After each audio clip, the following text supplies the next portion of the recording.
Imagine being a world-feared warlord. You've just conquered a new kingdom and want to move on to the next. So you turn to your fearsome army and tell them, "Okay guys, let's go and eviscerate some new people." and your loyal generals turn to you and say, "Oh, fuck no. We are tired and we want to go home." well, this is exactly what happened to Alexander the Great while he stood on the river Ganges. In this video, I'm going to tell you how this feared man ended up having his army basically mutiny. So how well do you think you know Alexander the Great? The golden-haired prodigy, the boy king of Macedonia who wept because there were no more worlds to conquer? Yes, wept. But that famous tidbit is actually more poetic legend than verified fact, because the person who first wrote about Alexander's weeping is a guy called Plutarch, a Greek biographer who lived 400 years after Alexander the Great died. So, not a very reliable account. But still, Alexander's name alone drips with glory.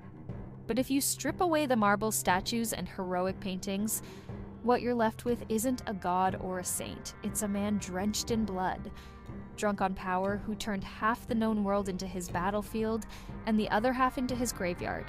This isn't the polished textbook legend. This is the raw, brutal truth. So let's begin at the beginning. Alexander was born in 356 BCE in the royal palace of Pella. He was the son of Philip II, a ruthless warlord who united Greece under Macedonian rule. His mother, Olympias, was just as dangerous. And mad too, if you ask me.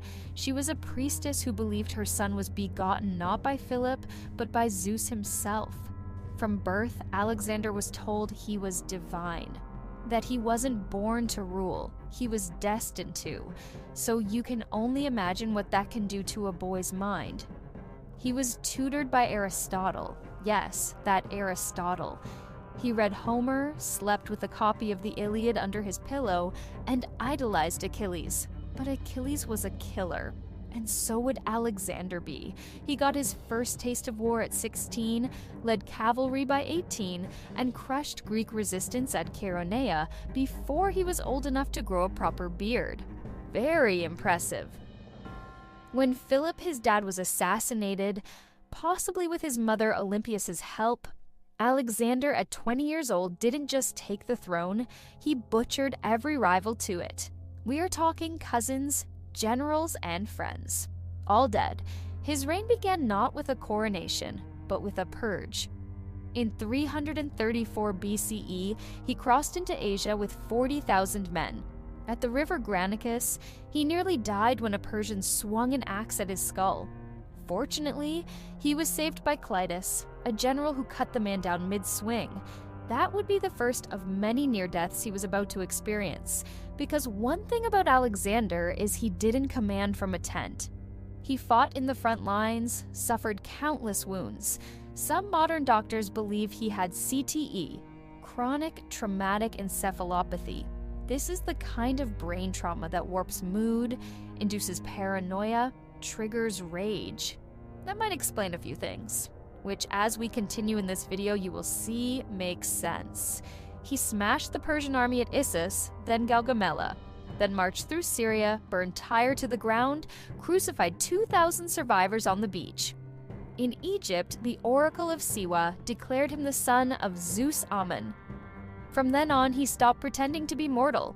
He dressed like a Persian king, demanded divine honors, and expected his generals to kneel. This wasn't just conquest, it was transformation. Alexander wasn't trying to be a ruler anymore. He was trying to become a god. But he forgot one thing: gods don't bleed. Alexander did. His body was a ruin of stab wounds, arrow wounds, shattered ribs, crushed legs, his lungs filled with blood in India, his liver probably rotted in Babylon, but he pushed on, always east, like some demon chasing the edge of the map. India was supposed to be the end, but when he got there, it wasn't enough. He wanted more. He always wanted more. In 326 BCE, he faced King Porus at the Battle of the Hydaspes. The Indian elephants weren't just war beasts. They were towers of muscle and ivory, trampling Macedonian soldiers into paste. Alexander won, but barely. His army was shattered, exhausted, and sick of chasing the hallucinations of a sick madman. When they reached the edge of the Ganges and Alexander said, "Guys, come on, let's keep going," his men mutinied. The demigod was finally told, "Oh hell no," because where does it end? They turned back. Not in triumph, but in silence. The return journey through the Gedrosian desert was a nightmare. Men died of thirst, horses collapsed in the sand. There were no battles to fight, only sun, starvation, and endless grief. It was gruesome because in truth, Alexander lost more men in that retreat than in any single war, and he never forgave them for it. Not the dead, not the living. Back in Babylon, something broke. He drank harder. His moods blackened. He even murdered his friend Clytus in a drunken rage. The same Clytus who had saved his life years before. One moment they were drinking, the next, Clytus was choking on his own blood with a spear through his chest. Alexander wept afterward, but it didn't matter. He was unraveling. His court turned paranoid. There were spies, informants, executions. He started demanding kneeling. Persian-style proskynesis from his Macedonian officers, men who'd fought beside him, bled beside him. They hated it. They whispered behind his back. Because while the Persians didn't mind the deep bowing of kissing the ground, Greeks and Macedonian hated it. They viewed it as groveling and unacceptable between mortals. The Greeks thought bowing to a human being in such a manner was straight up humiliating and tyrannical. So, some plotted to have him removed. Most just endured. What choice did they have? He was the only sun in their world, and it burned. Then, Hyphasis died. His closest friend. His shadow, or maybe his lover. We don't know for sure what they were to each other.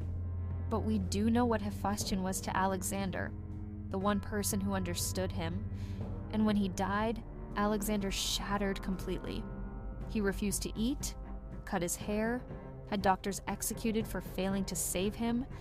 Then he ordered a funeral so grand, it drained the royal treasury and left his own corpse 2 years later, without a tomb. Wow, so you decide, do you think they were simply just friends or lovers? Alexander the Great didn't just conquer cities. He tried to fuse cultures, to breed loyalty, and to make the conquered believe they had a place in his new order. He used marriage to do so, and women, royal, noble, and sometimes unwilling, were central to that mission. At the infamous mass wedding at Susa in 324 BCE, Alexander orchestrated one of the most ambitious cultural experiments of antiquity. In a single ceremony, he married Stateira, the daughter of Darius III, the defeated Persian king. At the same time, he arranged for 10,000 of his Macedonian soldiers to marry Persian women, trying to knit his empire together by blood. But he didn't stop there. Alexander also took another wife that day, Persepolis, the daughter of the former Persian king Artaxerxes III. One bride from the Achaemenid present, the other from its past. It was pure symbolism, in which he was stamping his legitimacy across generations of Persian rule. These were not love matches, they were political chess moves designed to stabilize a fragile empire by binding the conqueror and the conquered. Then he even took it further. Nobles were not exempt from marrying local Persian women. Even his best friend, boyfriend Hephaestion, was told to marry Drypetis, another daughter of Darius III. The idea was clear: merge the Macedonian elite with the Persian aristocracy, create a new ruling class that answered to him alone. The marriages didn't last, of course. When Alexander died suddenly in June 323 BCE, in the palace of Nebuchadnezzar II in Babylon at 32 years old, many Macedonian soldiers immediately renounced their Persian wives and abandoned the attempt at fusion. Within months, the dream of a united Greco-Persian empire unraveled. His wives Tyre and Persepolis didn't survive either. They were both murdered, likely at the order of Roxana, Alexander's first wife. Yep, there was a first wife, and she was a fierce protector of her unborn son's claim to the throne. Now, Alexander's death wasn't really straightforward, because how did a man who had conquered the largest empire the world had ever seen, only to fall to something far more mundane than war, illness, or so the official story goes? But what's the truth, you might wonder? Well, we still don't know exactly what killed him, and that's where the mystery and the conspiracy begins. According to ancient, and I still say dubious, sources like Plutarch, Arrian, and Diodorus Siculus, Alexander developed a fever after a long night of drinking. The fever didn't go away. It worsened. He lost his voice, became weak, couldn't move, and eventually slipped into a coma. After nearly 2 weeks of agony, he died without naming a clear successor. Some say his last words were, "To the strongest," but that's the sanitized version. There are darker theories, whispers that he was poisoned. Some ancient historians suggested he was slowly murdered with a toxin that took days to work, maybe hellebore or arsenic. Others say it was malaria or typhoid fever, which would have been rampant in Babylon's marshy terrain. There's even a modern medical theory that he died of Guillain-Barré syndrome, a rare autoimmune disease that causes paralysis, explaining why his body didn't decay for 6 days and leading some to believe he might have been buried alive. Then there's the power struggle. Alexander's death unleashed absolute chaos. His generals, known as the Diadochi, quickly descended into civil war. His first wife, Roxana, was also later murdered with her unborn child. His mother was eventually assassinated. His generals didn't mourn. Why would they? Because though they respected and feared him, they also hated him. So they started carving up his empire before the embalmers had finished filling his veins with resin. No one knew who should rule. He had no heir, only an unborn son and a half-brother, both useless in the eyes of Macedonian warlords. So they fought. For years. No, for decades. The empire fractured. His dream shattered into blood and sand. And that's the legacy. Not unity. Not peace. But chaos. Cities renamed after him still dot maps from Egypt to India. But none of them matter. The real Alexander isn't found in stone or scrolls or the puffed-up legends of later writers. He's found in the trail of destruction he left behind. The cities burned, the men butchered. The generals turned monsters in his absence. The women he forced into marriage. The children marched alongside his army like props in a parade of conquest. People tend to forget that. They remember the charisma, the strategy, the fire in his speeches, but they forget that for every siege he won, someone else lost a home. For every mile he conquered, someone lost a brother, a son, a country. He wasn't just the great. He was also the terrible. He remade the world, but into what? Looking at his empire, it was stretched too thin, ruled by no one, a tinderbox. His 3 generals tore it apart like wolves over a carcass.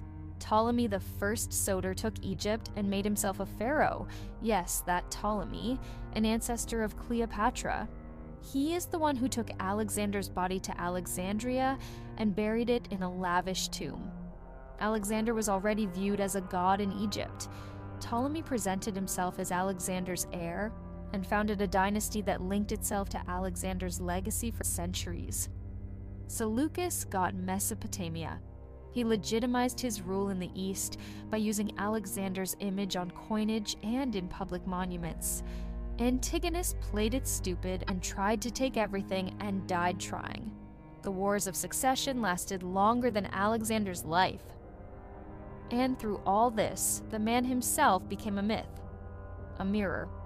The Romans, though they came many, many years later, idolized him, Caesar reportedly wept at a statue of Alexander, lamenting that he had done so little by the age at which Alexander had conquered the world. I have a video on Caesar too if you are interested. Check the link in the description. In Persia, India, and later Islamic culture, Alexander was transformed into a legendary figure, known in Persian and Arabic as Iskandar or Dul Qarnayn. He appears in the Shahnameh, the Quran, and other medieval texts, often as a hero prophet or wise king, turning him into more myth than man. Napoleon read about him obsessively. Hitler kept a bust of him. They all saw in Alexander what they wanted to see: brilliance, ruthlessness, and destiny.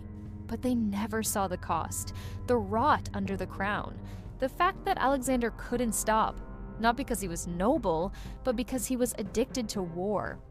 So, in short, his generals idolized him for power, Egypt for divinity, Rome for ambition, and the East for legend. Alexander didn't just conquer territory, he colonized the imagination of half the world. He talked often of glory, of Achilles, of being remembered forever. And he got his wish. 2,000 years later, here we are, intrigued and still talking about his legend. We still teach him, still sculpt him, still lie about him, because the truth is too sharp. The truth is that Alexander the Great was a man of staggeringly great talent and endless ambition who thought himself divine and acted like it, but he didn't conquer the world. He burned through it. He didn't build an empire. He tore one open with a sword and died before he could close the wound. He wasn't a hero. He wasn't a god. He was a storm. And when it passed, all that remained was ruin.